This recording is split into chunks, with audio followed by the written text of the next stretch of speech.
Hello there everyone, welcome back to our channel again. In today's quick video, you are going to see how to change Roblox password. So let me show you how you can do it. You can reset your password using an email address. Like select forgot password and username on Roblox login page and enter your email address in the box. Press the submit button and an email with instructions will be sent to the email address that is currently associated with your account.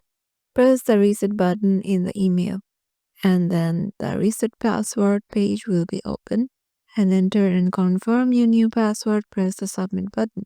Make sure to create a new password. Do not use your old password or use a password from another account.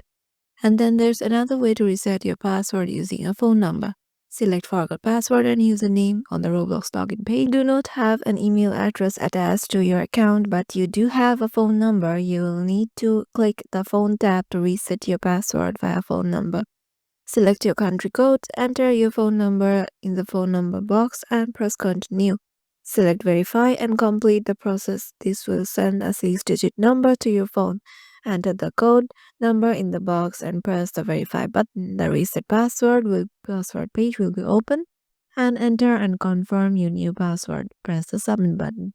So yeah, this is how you can change your Roblox password. Hope this video helped you out, and we will see you in the next video.